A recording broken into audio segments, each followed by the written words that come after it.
Comment کریں، ہماری نیا ویڈیو دیکھ سکتے ہیں۔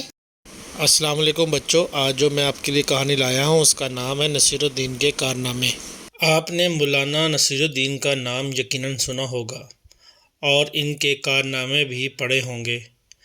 وہ بڑے ہنس مکھ اور ذہین بھی تھے۔ مولانا بچپن سے ہی شرارتی تھے، مگر ان کی شرارتیں بڑی سلجھی ہوئی ہوتی تھیں۔ مولانا کی جب شادی ہو رہی تھی، انہیں بڑے اہتمام سے دلہا بنا کر جب گھوڑے پر بٹھایا تو وہ فرار ہو گئے۔ سب باراتی پریشان ہو گئے۔ کوئی 2 گھنٹے بعد مولانا واپس تشریف لائے۔ براتیوں نے پوچھا کہ وہ فرار کیوں ہو گئے تھے۔ اس پر مولانا نے معصومیت سے جواب دیا، دلہے کے لیے یہ آخری موقع ہوتا ہے، مگر میں اس خیال سے آ گیا کہ آپ کو کھانا نہیں ملے گا اور آپ بھوکے رہو گے۔ سبھی باراتی مسکرانے لگے۔ ایک بار مولانا اپنے سسرال گئے۔ ان کی ساس خود کو بہت چالاک سمجھتی تھیں۔ اس نے مولانا سے کہا، بیٹا آپ کدو شریف کھاؤ گے یا بھنڈی مبارک پکا لوں یا پالک پاک پکا لوں؟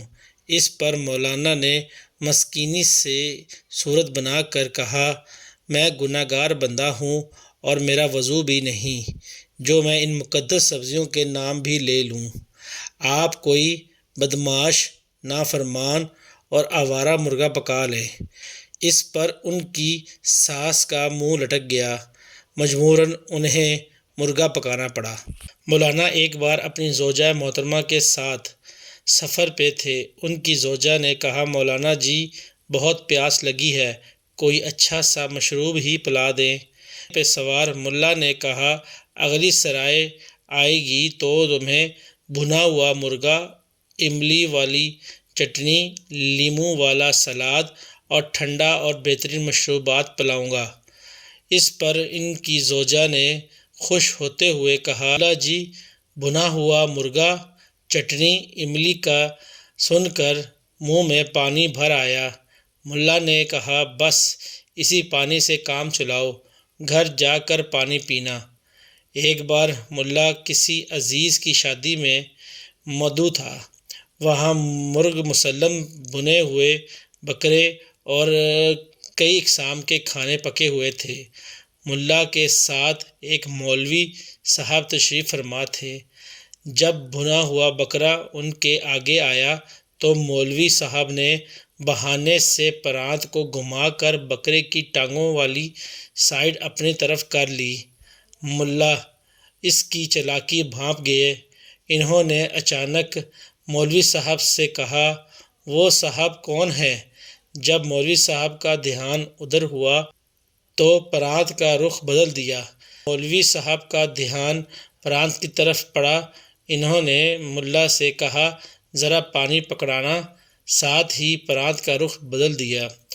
ملا نے جب یہ دیکھا تو بلند آواز سے بولے، واہ مولوی صاحب، آپ اتنے بڑے عالم ہیں اور آپ کے علم میں نہیں کہ بکری کی ٹانگیں کعبہ شریف کو ہو رہی ہیں، جس سے ہم سب گناہ گار ہو رہے ہیں۔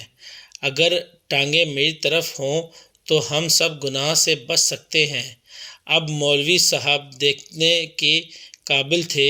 مولا مزے سے ران کو کھا رہے تھے اور جبکہ مولوی صاحب گردن اور پسلیاں کھانے پر مجبور تھے۔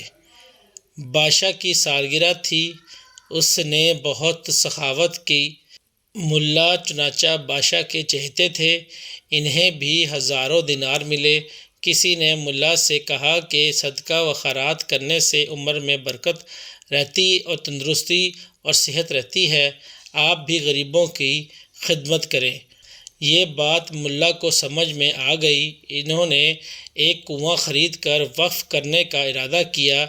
کنواں ایک یہودی کی ملکیت تھی۔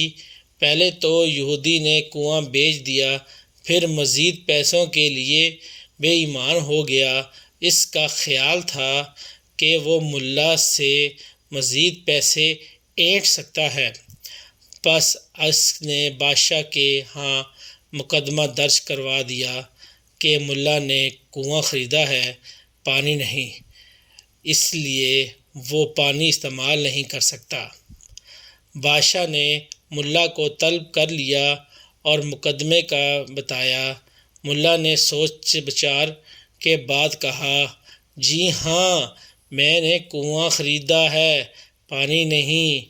آپ یہودی کو حکم دے دیں کہ وہ اپنا پانی نکال لے، ورنہ ہر دن کے حساب سے ہرجانہ ادا کرنا ہوگا۔ بادشاہ نے یہودی کو حکم دیا کہ وہ 5 دن کے اندر کنویں سے پانی نکال لے، ورنہ ہرجانے کے لیے تیار ہو جائے۔ اب یہودی بہت پریشان ہوا۔ اس نے ہرجانہ دے کر ملا سے معافی مانگی اور ملا نے وہ رقم بھی خیرات کر دی۔ غریب لوگوں نے جھولیاں اٹھا اٹھا کر ملا کو دعائیں دی۔ Please subscribe my channel, press the bell button, like and share. Thank you for watching.